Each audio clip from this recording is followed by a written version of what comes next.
Okay. Seeing as it's 1 o'clock over here, I'm gonna get us started.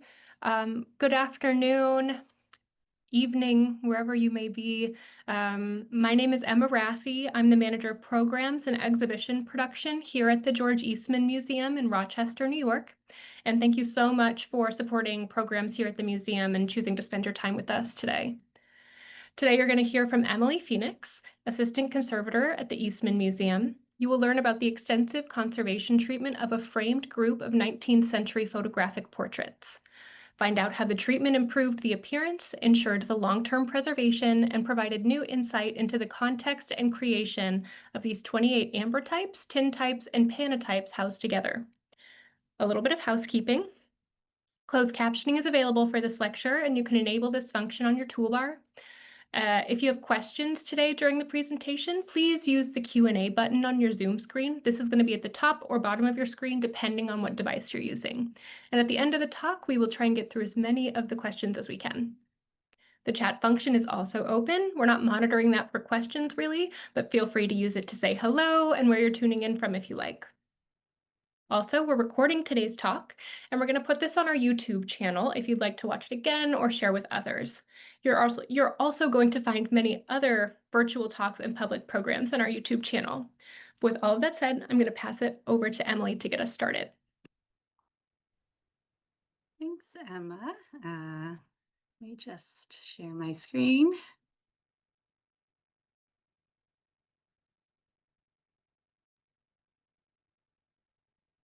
Is that coming up as it should? I can see your notes, Emily. Yeah, hold on one second.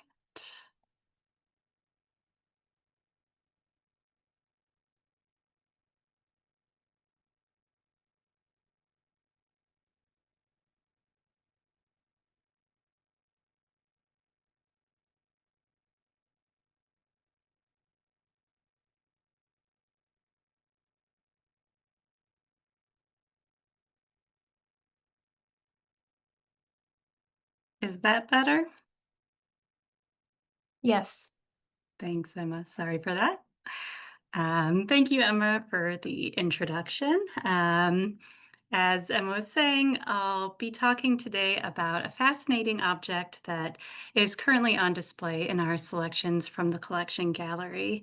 I know that some of you are joining us from further afield today, but if you are in the area, I encourage you to see this object as well as the rest of the photographs in the current rotation in this gallery, which was curated by Phil Taylor and Daniel Peacock.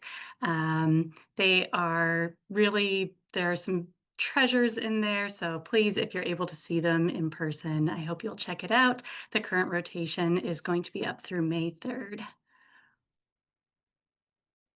My colleague, our head conservator, Tina Meller, and I began reviewing the objects for this exhibition in the spring of this year. When our curator, Daniel Peacock, brought this object to the lab for us to review, it immediately struck me as an interesting and challenging project to take on. This framed group of portraits came with very little information about it. It was cataloged as 28 ambrotypes, and both the subjects and maker or makers were unidentified. The backing of the frame was comprised of two wooden slats, one larger and one quite narrow. These were very loosely held in place with small nails, some of which were missing. And when we were handling the frame, it really felt like there was this risk of all of the portraits just falling out because of how loosely these backings were in place. That obviously would not have been great. So this object had been more or less limited access to researchers and wasn't exhibitable in its current state. It needed to be stabilized in some way before handling. While very kindly, Daniel did offer an alternative to this object for the exhibition in case we wouldn't have time to treat it before the opening. I was concerned about its overall lack of stability, and I was also really curious about the different types of deterioration that we were seeing on the images. I was intrigued to see what else we might learn about the portraits if we investigated this object further. For example, while in the cataloging record they were identified as ambrotypes, several had a surface texture that didn't match what you would expect to see on an ambrotype, and some attracted a magnet suggesting that they might be tintypes. I was really very curious to understand this object better. So, after reviewing the object and taking pre-treatment images of the front and back, I removed the pieces of wooden backing and I literally gasped when I did because I have never seen so many of this type of backing label or card in such good condition at one time. Often, the acidity from a wood backing will badly discolor paper materials that it's in contact with, but these were in really such good condition. I was actually so surprised by their condition that I questioned whether they could be later facsimiles. But using raking light, I could see that they were printed by letterpress. It's not impossible to create a facsimile using this method, but it's certainly a lot more difficult and unlikely. And also under UV light, we didn't see any presence of optical brighteners, which might have suggested them having been made more recently, since optical brighteners weren't used in papers until the middle of the 20th century. Some also, after opening the plate packages, you could see that they had the original binding tape adhered to the card. So I was able to conclude that these are, in fact, original. Next, I began to look more closely at the processes used. For anyone who is unfamiliar with the process, ambrotypes are essentially underexposed wet collodion negatives that were backed with a dark material to appear positive. They were popular from roughly 1854 to 1865, and within this one frame, we can see photographers using a variety of methods for backing these ambrotypes. On the left is an ambrotype that is made on ruby glass, and you can see in the transmitted light that red color coming through. This was the most expensive of the ambrotype options, but seems to have had the fewest issues with deterioration. In the center are two ambrotypes that were made on clear glass with a black lacquer coating the image side of the glass. This would have been a less expensive type of ambrotype to produce, but when this backing method was used, there seems to have been more issues with cracking or with the layers delaminating over time. The last type of backing method that was used within this frame, you can see on the right, were several ambrotypes that were made on clear glass and had a black metal plate behind them.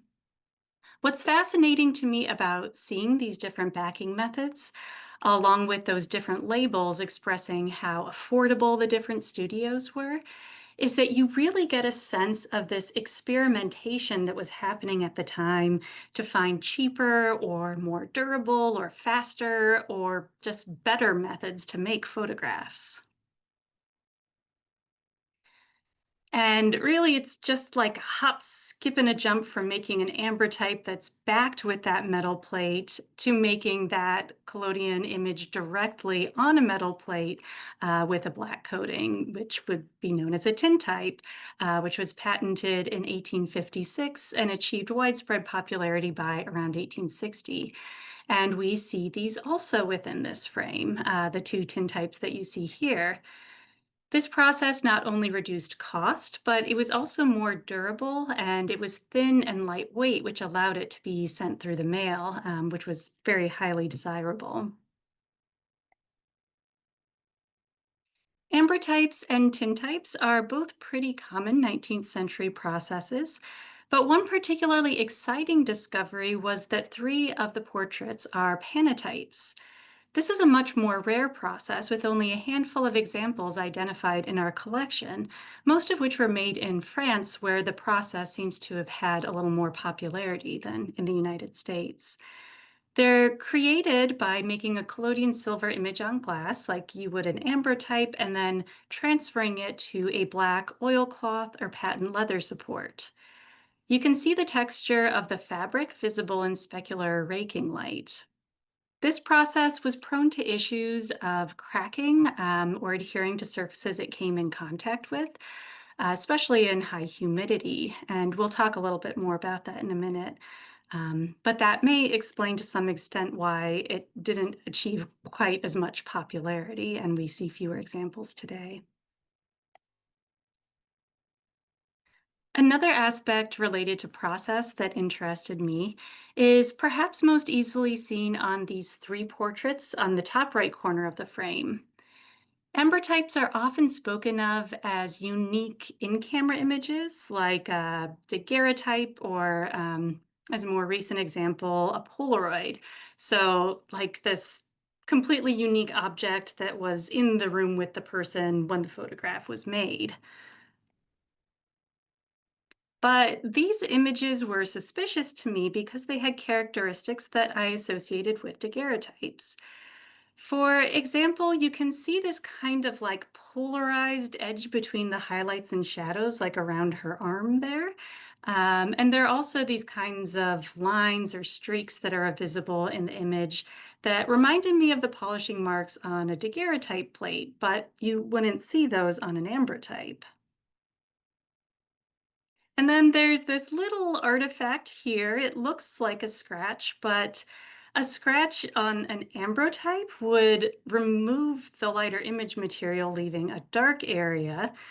This looks like a scratch, but it's light, not dark, which is something you'd see on a daguerreotype plate, where the scratch would kind of create this bright spot. In transmitted light, and it's red because this is an ruby ambrotype, you can see that there's actually more density where that quote unquote scratch is, not less, as you would expect to see. So all of this is evidence pointing to this being an ambrotype copy of an earlier daguerreotype. And here you can see some other indicators of copy images, including on the left, the plate edge, which is visible. And in the center, you can see this kind of like painting on her brooch, but it's in the image, not on the surface of the photograph. So it's like a photograph of that painting in the daguerreotype, if that makes sense. And on the right, after you remove the mat that's on the ambrotype, you can see in the photograph the preserver and the mat from the original daguerreotype.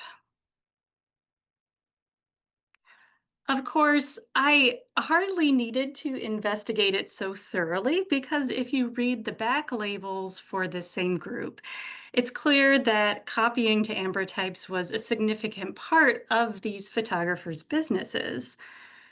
Not only does this complicate that idea that some of us may have of ambrotypes being unique images, many are, but it's not so simple. It can also complicate dating an image based on the time period when the process that it was made in was popular.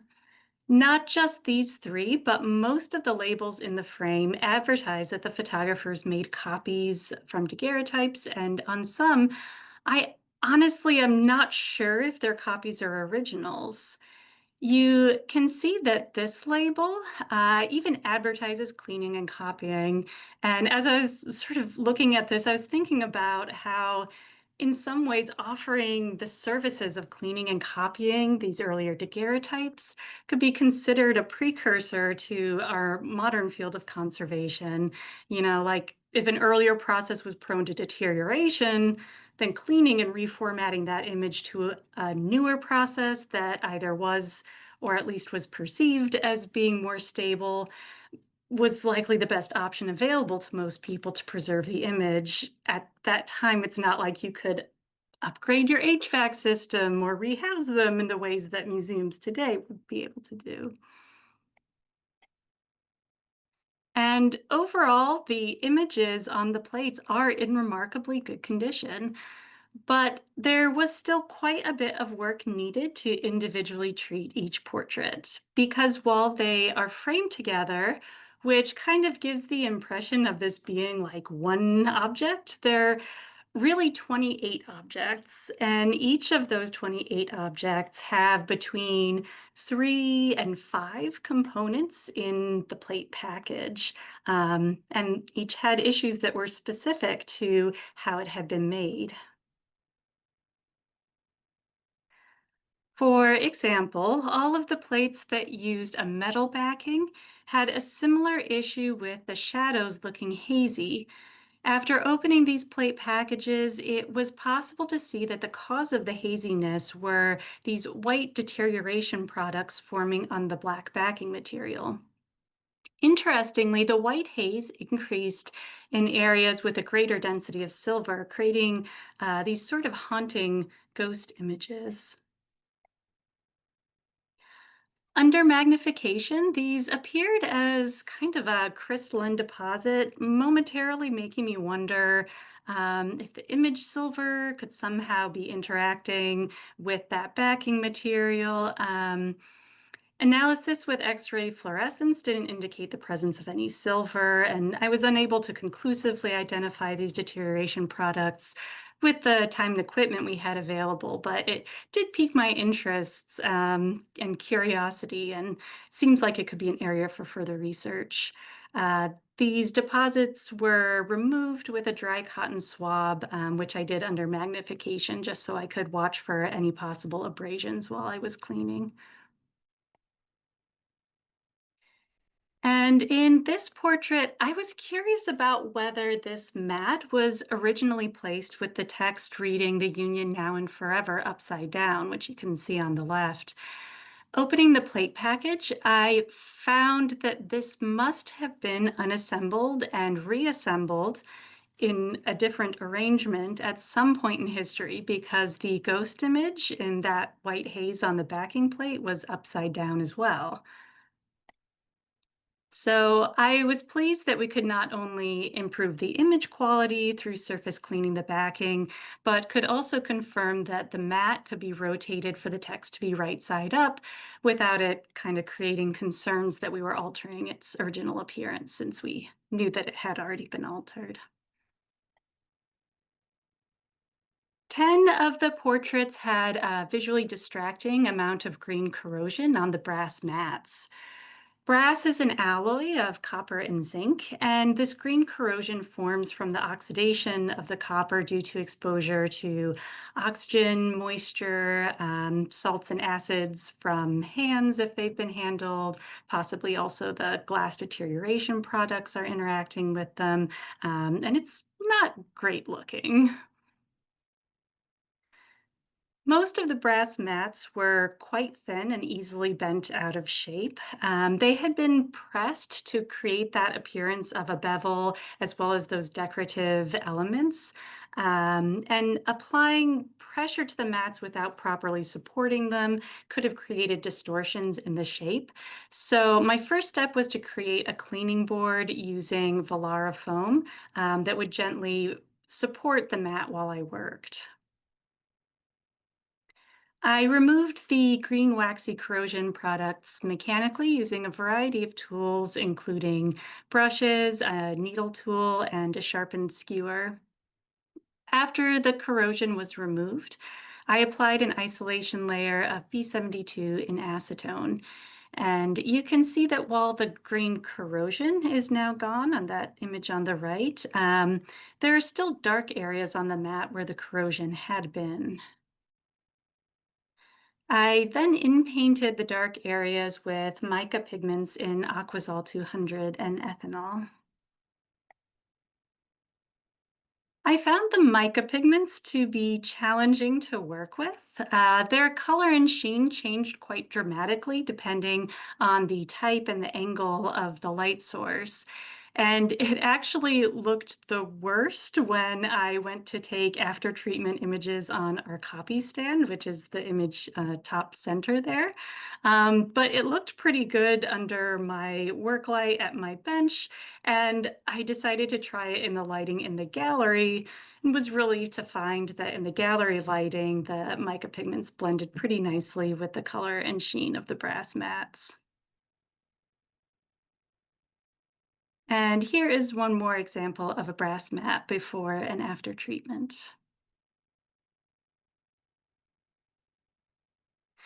While all of the plates had some amount of cleaning that was needed for the cover glass, the deterioration products on the glass were particularly heavy on the three panatypes, nearly obscuring the image underneath. Much like the white haze on the black coatings of the metal backings, these deterioration products created these subtle ghost images, again following areas where there was more silver in the image. The first two panatypes were easily treated by replacing the cover glass with new borosilicate glass. However, the third panatype that I treated presented a complication. As I was saying, one of the issues with panatypes is that the surface does have this nasty tendency to adhere to things it comes in contact with. We have an example in our collection of a glass paperweight with a panatype deliberately adhered to the surface, and kind of a clever use of this characteristic of the process. But in this case, it was not intentional and seriously disfiguring to the appearance of the portrait. The reason that this panotype had adhered to the glass while the first two hadn't is because the others had the brass mat between the panotype and the glass, while in this case, the mat was on top of the cover glass.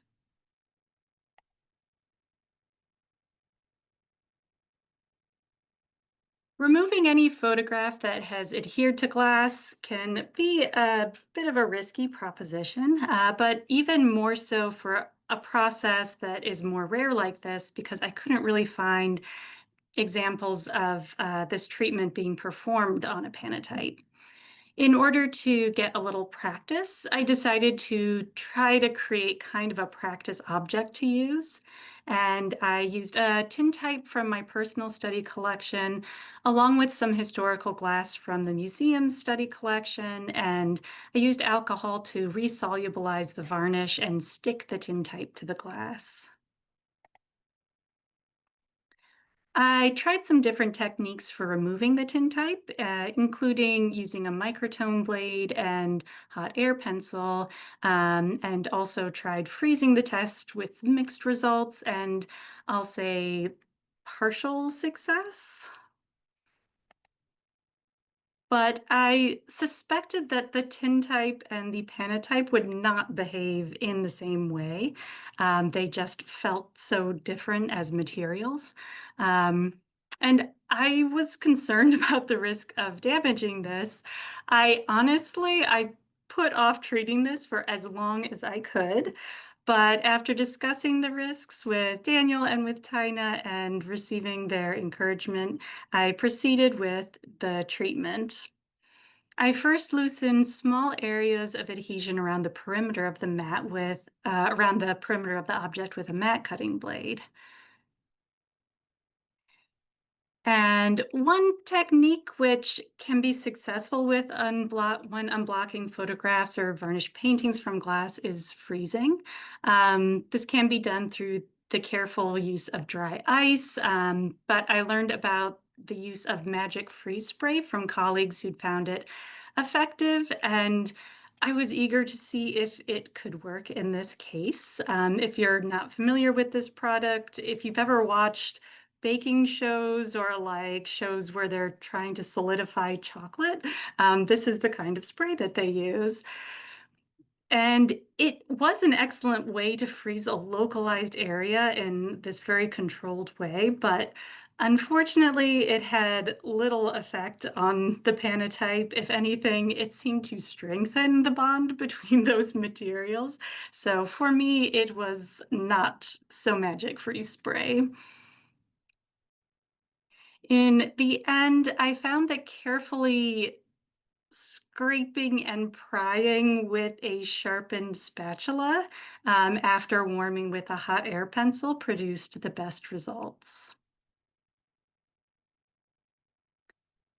Working less than a millimeter at a time and using pieces of silicone release mylar as a protective barrier, I worked my way from the outside in until I was finally able to remove the glass.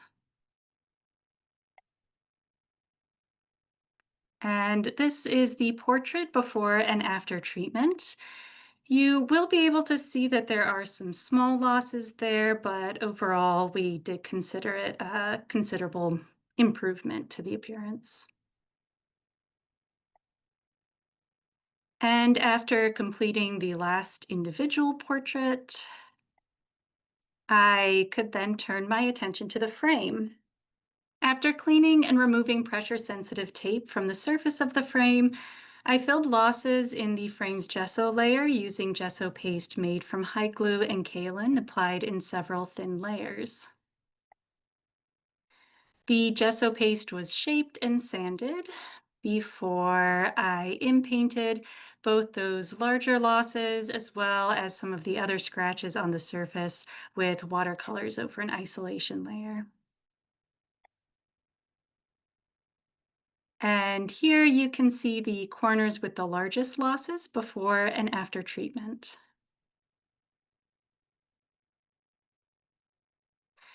I had initially hoped to reuse the original glass, but after cleaning it with ethanol and water, I unfortunately found that it would be problematic to reuse. It had a significant amount of curvature, and you can kind of see that on the left and the right, this gap that's in between the wooden spacers in the glass. Um, and also had some pretty deep scratches on it. So after consulting with the curator, we decided that we would keep the original glass, but that within the frame for the exhibition, we would replace it with Optium acrylic.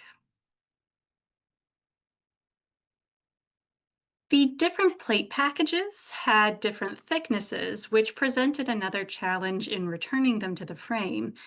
If I used a single piece of flat backing material, the thinner plate packages would have the space to kind of rattle back and forth in the frame. So I started by cutting out a template from folder stock. And then I used the template to cut out 28 windows in black Velara foam. And I created a map on the template of the different depths of the plates so that I could kind of build up these layers of foam, almost like a topographic map, to support the different thicknesses of each of the plate packages. I reused the original wooden spacers and wrapped the edge of the frame package with Teflon tape to avoid the adhesive from the frame sealing tape being in direct contact with those original spacers. And I decided to use a clear acrylic backing, which allows the labels to be visible. While a digital image was taken and it would have sufficed for researchers, I just thought it was really neat to be able to see the actual labels, and I wanted to allow that experience to be possible for others without compromising the safety of the object. So those are now still visible to people who are looking at this object. And here is the front before and after treatment. Performing the treatment significantly improved the appearance and revealed a lot about what this object would have originally looked like. Being able to see the portraits more clearly, as well as learning more about the different photographic processes that were used, made me curious to learn more about the context of these images. I wondered who made this grouping, when might they have made it, and why. I have kind of this personal fondness for objects that have multiple photographs in one frame. I've had the pleasure of treating several examples of grouped portraits in the collection. This is an example of a class portrait made of tintypes. Capturing a group of people in an academic setting is still so much a part of our traditions today. But I could pretty quickly rule out that the portraits that I was treating were not a class portrait, since there was so much variation in the ages of those portrayed. We can also probably rule out other types of community groups, such as a religious group, given that the photographer's labels are from three different cities. It was also fairly common for photographers to have examples of their work displayed in their studios or at exhibitions to demonstrate their skill and to bring in new customers, as in this example here. And before I opened the frame, I considered that that was a possible reason why the portraits were assembled. But 9 different photography studios were identified on the labels, which meant that this would not have been a studio sample to advertise their services. However, these labels did provide other helpful clues into where and when they were made. Most of the photographers' studios were in either Keene or Manchester, New Hampshire, with 3 that were made in Boston. While preparing for this presentation, out of curiosity, I began looking for information about the photographers. And even without doing a deep dive into historical research, I was able to find out some interesting information. For example, in 1859, Dustin and French, whose labels you see here, had a combined studio and gallery in the Richards Building in Keene. But by 1861, Dustin is advertising in his name only.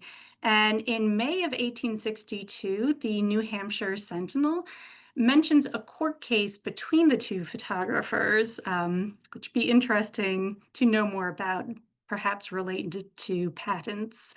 Um, from the photographers' advertisements during this time period, it's clear that they were in stiff competition with each other and offering a greater variety of processes or the very latest method, I think would very much have been a part of trying to one up the competition, especially since they were right next door to each other near the town square in Keene.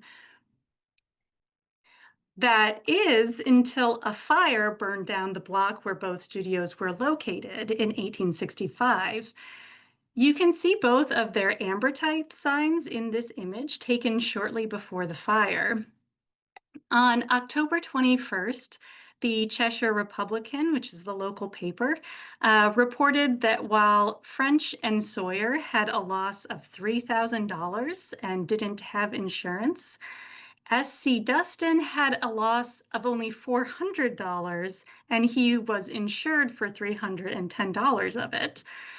Dustin quickly relocated and within days was advertising photographs of the fire for sale, which I'll say seems a little suspicious to me, but unfounded accusations of arson aside, what this does tell us is that most likely the portraits that were created by these studios were made sometime between the split of the studios in 1861 and the fire that destroyed the block along with their studios in 1865.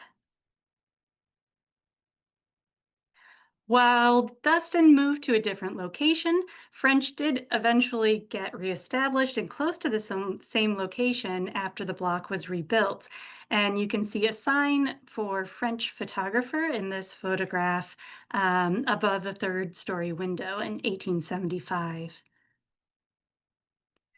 The J.A. French studio continued to operate in Keene until around 1898 and was a prolific publisher of stereographs, which is one of my personal favorite formats.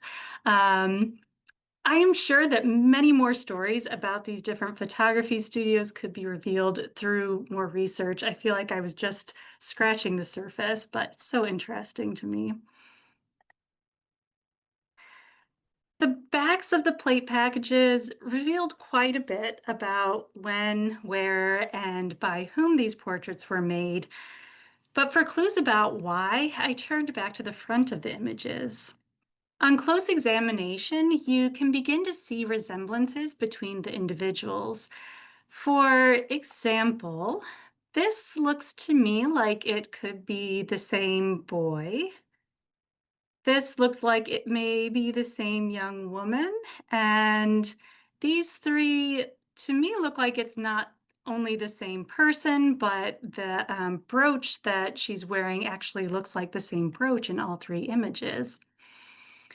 Throughout this grouping, there are other examples of close resemblances that suggest that they are multiple images of the same person at different ages, or that they're related and share a family resemblance, which has led me to the theory that this is most likely a set of portraits from a family. I unfortunately don't have more information on what family, if that theory is correct. While the photography studios are very clearly identified, the only possible inscription that might relate to the individual portrayed is this small ink inscription that reads E.A. Lord. I have not as of yet been able to track down an E.A. Lord, though I did find a Samuel D. Lord, who was a lawyer and served in the state legislature and did live in Manchester, New Hampshire during this time period. So possibly related.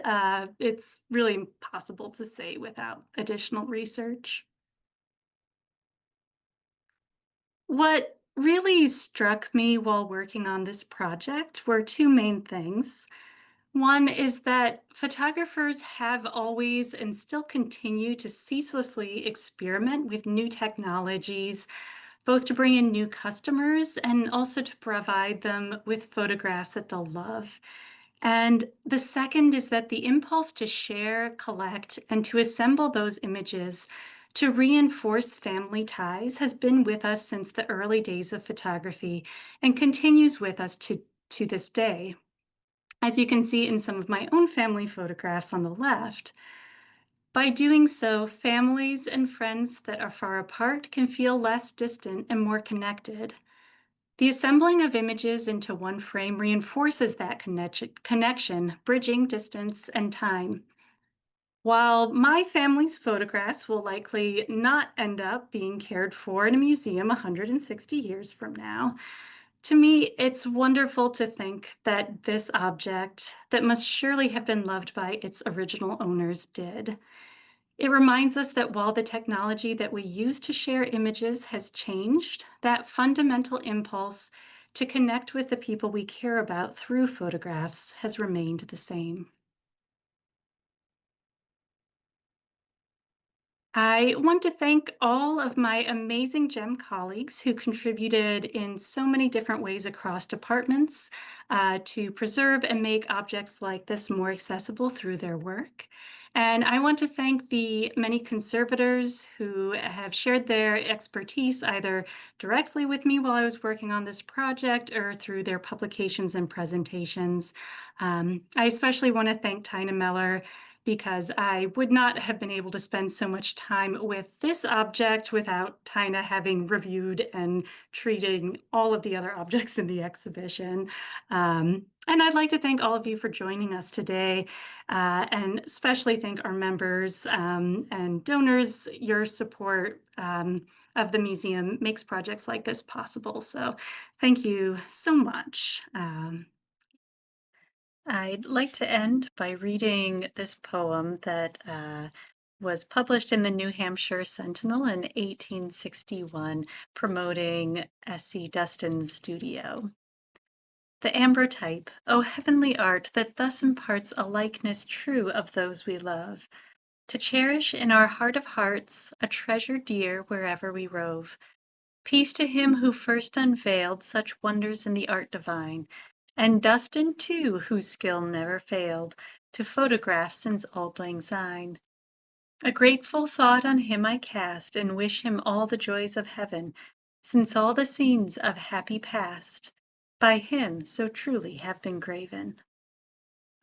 Um, yeah, I think we can go to questions. Yes, we do have a couple questions for you, Emily. For those who might be thinking of some, the Q&A button is at the bottom or top of your screen.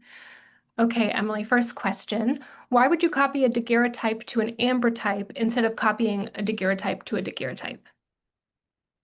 Ah, I have some theories. One is that some of these portraits, I think, were probably not copies, and that the person who was kind of producing this assembled object wanted all of the images to kind of match and feel cohesive. And so if they already had some ambrotypes, perhaps they would want to copy those daguerreotypes to ambrotypes to match the ambrotypes that they had. They may have also been seeing that their daguerreotypes were tarnishing, which is something that can happen if they're exposed to humidity or aren't very well sealed in their packages. So they may have considered the ambrotype as a safer, more permanent way to preserve their image. Thank you, Emily. Our next question is, what techniques do you use to keep track of all the bits and pieces as you disassembled and reassembled them? Labeling, boxing? So that I would not get confused, I did just treat one at a time for the most part. There were some times where I had maybe two or three open at once. You could kind of see that I had little labels on top of them, which ones I had finished, so that I would keep track very easily on my workbench of what still remained to be done. But when one was opened up, I would have a separate box. I would sort of note the orientation of the mat and the preserver so that I would also be returning them in the orientation that they were originally in when I reassembled them. All right, we have another question. How many hours was the full treatment? Oh, I have that in my notes, but I don't have my notes right in front of me. I would say that if I had been working only on this and nothing else, it would probably have been around 2 to 3 weeks of work, but because I was interspersed with kind of other things that came up and having to sort of shift priorities, I would work on something else, come back to it. It was actually spread out over closer to 2 months, I think, more or less. This question I can help answer. Is this collection of images on display at the museum? Yes, it is. It's on display in our collections gallery right now, but I don't have the closing date at top of mind. Emily, can you remind us the closing date? May 3rd for this rotation. There will be another rotation that goes up after this one with a new set of objects. So yeah, to be determined what those will be, but I'm sure we'll have some other great pieces up after May 3rd as well. Any other questions? Okay, we have a note, Emily. This is for the image that you mentioned the frame was upside down and hinted at disassembly and reassembly due to the writing. Would you keep the orientation as Jem received it or the correct orientation? Um, when we opened that package, because even before opening it, it was kind of like, oh, did they just not notice that they put that writing upside down? That seems strange. And when we opened it up, there was sort of this advantage of that ghost image in the deterioration because we could see that that ghost image, the deterioration on the backing plate was upside down. It wasn't matching the image. So it would have taken a while for that deterioration to build up. And the fact that it didn't match in the current orientation, and that you could see that the edges of the preserver were a little more creased up, which suggested that it had been opened before. So with those two factors combined, and in discussion with the curator, we decided that there was a strong likelihood that it had been someone else who had reassembled it in not the original orientation, and that we would be okay to reorient it to the way that made sense. Thank you. This will be our last question, and the question is, will this talk be available for viewing later? I have a friend who wasn't able to join, and yes, it is. This was recorded today, so we will get that up on our YouTube channel as soon as we can. I would check back in a week or so, and this should be up and shareable. If you've registered for today's event, I'll send an email with the link once it's ready to go. But I just want to thank everyone that decided to Oh, we got one more question in the chat, and we have a little time, so I'm going to take it. Um, Slightly unrelated question. Have you seen stereographs that have a vibrant green colored paper edge in the collection? The one example you showed was orange. I've worked with some English 19th century stereographs and confirmed the green paper is arsenical. I don't know if I said that correct, so I'm sorry. Um, I would have to go through our collection and check, but it is interesting that you've observed that, and I think we'll be on the lookout for it now. So thank you so much for bringing that to our attention. Once again, I want to thank everyone for participating today. And Emily, thank you so much. What a wonderful um, presentation on all the work that you did. But then I also love the story at the end about where all these photos might have come from and how they're connected. Really, really engaging. So thank you so much for all of your effort in this too. Thanks for everyone who joined this afternoon. As I mentioned, this will be on our YouTube channel soon. If you have any questions that come to mind after the call, you can send those to info@eastman.org, and we will get that dispersed to the right department to answer those questions. But just can't thank you enough for supporting public programs at the Eastman Museum. We really appreciate it. Um, but have a great rest of your day, evening, and we'll see you next time. Thank you.